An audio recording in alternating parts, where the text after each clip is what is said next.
G'day and welcome to the Talking Leadership TV podcast series. Our guest today is Dominique Lamb. Her previous role was that of CEO of the National Retail Association. She advocated in that role in multiple areas of policy at both a federal and state government level. For instance, she played an integral role in the development of the Federal Leasing Code throughout the COVID lockdown period. Before this, Dominique was the Director of NRA Legal, providing industrial relations and employment law advice. She's been recognised for her outstanding contribution to industry with multiple awards and finalist nods. Thanks again for supporting the podcast, and we'll hand over to Dominique. Dominique, thank you for joining me today on the podcast. I'm glad that you've had the opportunity and very happy and quite fortunate to have you on the podcast. I know how busy you are, and this is going to be definitely an interesting conversation around your leadership pathway. So let's go to the beginning, your leadership and its beginnings. Can you give us a bit of a sense of what that looked like? Look, I think that the beginnings of my leadership probably started a long time before, I was ever known in industry or even had a role like a CEO or anything like that. So sort of as a kid, I was lucky enough that I got to travel quite a bit as a child, and it was mainly domestic. My dad lived in Melbourne. My mum lived in Sydney, so I would go between sort of the states and things like that. I always had an interest in leadership and, had been a school captain, amongst other things, had done lots of public speaking, was always sort of involved in charity work and sort of always just walked to the beat of my own drum. And so I think a lot of it, to be honest with you, came from the people that were raising me, and primarily my Dutch grandmother, who was lovingly referred to as the general. And so I just think that there was never an option in our family. The expectation was that, you had opinions and that you sort of did the right thing and you didn't follow anyone. So I think that it was, sort of just a product of my environment and who I was exposed to at a very young age. Thank you for that. It's an interesting response because it'll get to one of the questions later about the nature versus nurture and why people choose to go into leadership roles. So the step from having the familial environment that helped you on that pathway when you got into your first professional leadership gig, was the thought process there, this just is a natural fit, or could you see yourself not being in a leadership role and taking the lead? Like, was there that, I don't know if the word is dissonance there, where you were thinking, yeah, I can't be the follower, I need to be the leader. Was that something that was prominent for you? I think for me, it sort of ebbed and flowed depending on where I've been in my development professionally. So I think, when I first sort of got out of university, there was certainly an expectation at my end that I had a very clear view as to where I would go and what that would look like, and it was certainly working my way through the legal profession to get to certain heights, whether that was to be a barrister, whether it was to be a partner. And so the intention was always to kind of do the work to be valued enough to be appointed to something or to a role like that. But I think as I found my way through law, and I sort of saw what that looked like, I also became very aware that, as I said before, there is a certain need to do the work, right? Before you're, or, in my mind, before I felt like I was worthy enough to take on that role. So interestingly, when you said um, something along the lines of, you know, did I kind of take to the leadership role? I actually didn't at all. What I did do is tell them, when the NRA first came to me to take on the head of legal role, I said to them, you need to find someone else. I actually absolutely decided that I didn't feel like I was ready to take that leap, and I certainly didn't feel like I was ready to lead a team. However, as the conversations with them progressed, I decided that I had nothing to lose. And I sort of pushed myself into that role, regardless of the fear factor that came with it. And I think the thing about making some of those decisions is if you're not a little bit nervous and there's something wrong, right? And some of the best outcomes that I've ever had have been when I've been absolutely terrified of an outcome, and it almost drives you not to fail. So for me, it was a little bit of column A, a little bit of column B, but absolutely that imposter syndrome was really alive and well. And for both times, right? So both from going from, your general legal practice into the head of legal role for National Retail Association, but then the same thing happened again when the board came to me and said, would you like to be the CEO? I felt exactly the same way. I gave them a number of names and said, you should find someone else. So it was really about, I think, the mentoring aspect and the people around me at that time that said, you know what, we know you're not perfect, but we will support you and we will help you on this road to make you a better leader. And I think the thing is that, regardless of your role, you're always learning, right? So you're never going to have perfect days every day, but it's about sort of how do you embrace those challenges and what do you do to become a better leader and to consistently learn. That's an interesting response, and it keeps reinforcing in my mind that the most effective leaders that you'll encounter in a career, and not just from a paid perspective, but even in that world of volunteering, that the most effective one, this is just an opinion, right? Is around being a self-reflective practitioner. And whilst you're describing that you were hesitant to take the role and you had other people in mind to take that CEO role, there would have been, I would assume, and please correct me if I'm wrong, some thinking about who is going to be the best fit for the role, which may not necessarily have been you at the time. Now, I preface all that by saying you were probably the best candidate to the people that wanted you to take the role, but you got in your own way. And I hear that quite a bit. And I think it's quite a human thing to be a bit, what's the word, a bit hesitant to take that next step, because you'll never think you're 100% ready. Does that ring true for you? I think so, but I think also for me, it was the weight of the responsibility. So I knew that my success or ability to do that role well meant, ensuring the livelihoods of 35 staff at the time. So I felt the weight of the people that I wanted to make sure had jobs and, could have them long into the future, and the financial stability of that organization. And you've got to remember that being a lawyer, look, absolutely, you're often, very analytical and you taught a whole raft of skills, but, we are not known for doing financial literacy. Like, we are not known for understanding numbers, right? Like, words, yes, like performing, absolutely. But, that financial component of becoming, a business operator or a business leader is actually a very, very big jump. And I think for me, I was aware of what skills I lacked, but luckily I was able to sort of lean into a very supportive board that were able to provide me with the support to grow those skills. Yeah, that's it's good to have that, particularly when it's someone else tapping you on the shoulder to take the next step up, because obviously they've done their own uh, due diligence to pick you to do the role. So, well, I can say it's well done for 7 years ago. I'm sure it was a fantastic role. But let me ask you, and I should have asked you this a bit earlier, how do you define leadership?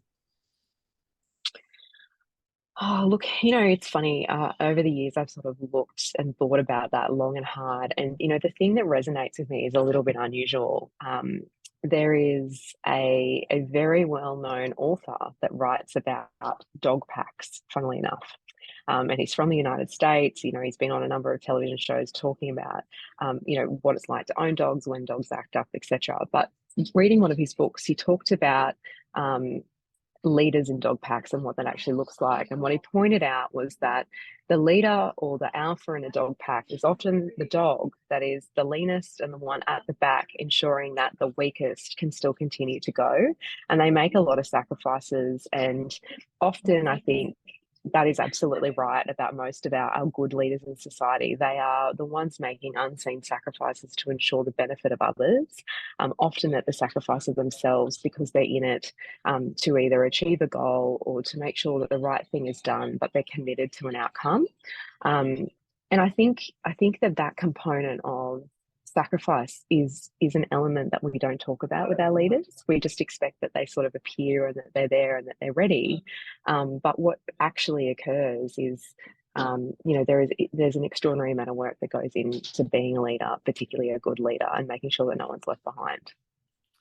Yeah, that made me have sort of an image in my head. It's not just the person who's at the front that's saying it's this way. It's often the people in the back that are doing those jobs that need to get done, or watching out for, as you said, I think the analogy is a good one, the weakest in the pack, to make sure that the pack stays together. And it talks to the idea that you brought up before about the weight of responsibility when you take on a role like a CEO's role. And I can hear that coming through quite strongly in you, that's something that you worried about. And I think you wouldn't be human if you didn't. What I'd like to ask you next in relation to that definition of leadership, which was a good one, any particular leader capabilities that you think are critical to be an effective leader? I think that you have to have the ability to listen. And I think a lot of the time that is often lost because people get so busy, or they form a view, or they have a perspective before they go in somewhere. But the reality is often, it is leadership that changes more often than not than actually the structural changes in an organization. And I think it's important to listen to the people that have been doing the job for a very long time and understand their pain points and, the real experiences of actually being in an organization. But then at the same time, ensuring that there is sort of an equal measure of being a visionary, because I think that, all leaders have different personas and they bring different things at different times. And it's important for any organization, no matter what it is, to go through those phases and to have different leadership, to take them to different levels and to different places and to explore that. But I think that it's important that it's absolutely never done at the sacrifice of the people that are the ones that make everything happen. So, a little bit of that people element, certainly the listening factor, but, being a visionary is incredibly important. Yeah, I hear you there. Let me move on to current leadership issues. If you had to identify something in the world that you've worked in particular in your current role, what's a current leadership issue that you think is critical that we need to be addressing, or at least engaging with? Well, I think that it's certainly within the small business community of Queensland. Like if you look at, there's 478,000 of them across Queensland, and depending on whose definition, but if you talk to the ATO, it's about 920,000. I think for small businesses, many of them find themselves thrust into the position of leadership. By nature of either becoming sole trader or having a great business idea, or just accidentally landing on something that is doing particularly well. And I think that part of that is that there is certainly a lack of education around some of the business basics, certainly at that small business level, because that weight of responsibility is really big, and if you can't get those basics right, particularly around financial literacy or digital literacy, or just simply setting up or getting your house in order so that it is viable and structurally sound, so that you can use it as your base, um, then that's where we sort of see the fractures in the leadership later on. So I think that it is about making sure that no matter what sort of size business you're in, that you have that stable foundation. And often that means knowing when to ask for help and knowing when to seek advice. Yeah, that's interesting, and it's little scary that you've got that many small businesses propping up the economy. They're quite an important part of why we function as an economy. That a key issue is those fundamental basics of running the business, and hence why you're in the role that you're in, to try and address some of that. So, best of luck to you. Look, one addition to that previous question, and I know you might be sick of discussing the topic, but I need to bring it up. As we're sort of transitioning, if you believe we're transitioning to a post-COVID workplace, Mhm. have you seen some changes in the business environments that you're interacting in from a leader perspective? Do you think there's been an impact on our leadership as we're coming out of COVID, and what in these sort of initial early stages of a post-COVID world, what does that look like to you? I think certainly from a business leader's perspective, there is very much a push to sort of move into the future and move forward and to forge ahead in what has been a very difficult time. And I think that, whilst unusually, business confidence is down despite, the actual strong economic results from many of our business community at this time. There is this sort of need to get to high ground quickly. And so I think that the desire to forge ahead quickly is something that we are seeing a lot of, but at the same time, there is an emerging frustration about it not being quick enough or not being able to get to this perceived place of where it's going to be more stable, it's going to be better. And I think a lot of that is the fear of what we've just experienced. It is very unpredictable. We went from being in a reasonably stable environment that had been stable for a very long time to experiencing things that many may never see and again, or hopefully never see again in their lifetime, and absolutely had not happened before, especially in places like Victoria where there were such prolonged lockdowns. So I think that there is an urgency. And the problem with urgency is that sometimes we see decisions being made that aren't necessarily good for long term. And so I think, what we need to see is probably a more considered approach in terms of what methods or paths we're taking to get to wherever we think we need to be.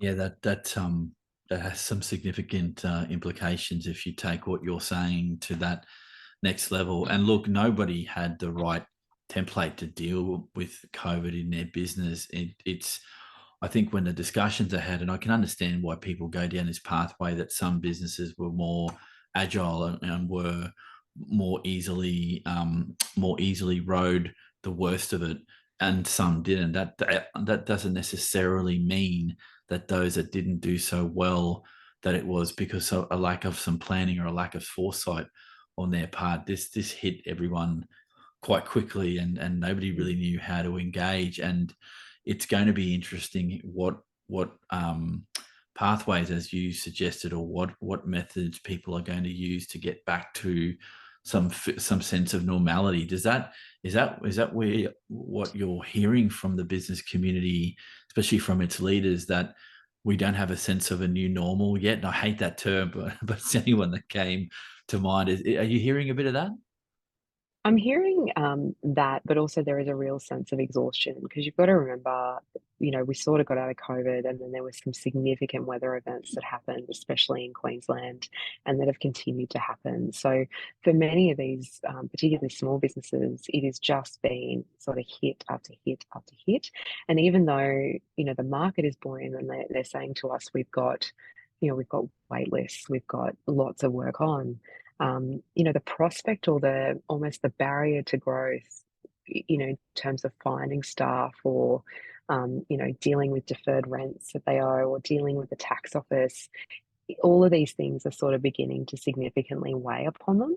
And so I think probably in answer to your previous question, that prevalence of mental health within business owners and business leaders and it coming to the forefront and them choosing to really act upon it or to take some steps in order to alleviate some of those stressors is probably not where it needs to be at this time. And I think, when we think about that sort of COVID period and all of those other natural disasters, I think what I am seeing from certainly leadership is that there is absolutely they recognize that there is a significant amount of trauma also in the market. So there are approaches that are becoming different, but in saying that, there's also a lag in terms of being a bit shy to make some of those decisions that we would have seen them make much quicker before. Yeah, that makes sense. Look, Dominique, I want to ask you the question that you covered a little bit at the start of the podcast around the nature versus nurture. So are leaders born or are they made? I think they're born, which probably is very controversial. I think that I think that they are born, and I think that in many respects, most people have the capacity to be a leader. But as I said, I think it ebbs and wanes depending on the circumstance that you're in. But I think that also that there is obviously an element to that nurture and how prevalent it is sort of within you and sort of a more of a propensity to go about your life leading. But more and more I see people that are born into terrible circumstances, have had these, extraordinary stories, or existences, and then it has been the choice to become a leader or to become a business owner that has actually been the defining factor in the change in their life. And so I do think that they are born, but sometimes they take a while for the leader to be born, if that makes sense. So they always have the capacity. It's just whether or not they've chosen to tap into it. And once they do, typically we see them flourish, especially if they're resilient and especially if they've sort of weathered a lot before taking that big step. Yeah, interesting response. And no, not controversial. I don't. I in my heart of hearts, sorry, believe there is no right answer to that. Myself personally, I think it's a mix of the two, born and made, because I've experienced that in my career as limited as mine is compared to many others. But I think that yeah, this idea that there's some people you meet during a lifetime of work that have some combination of capabilities that just make them very good at the leadership process.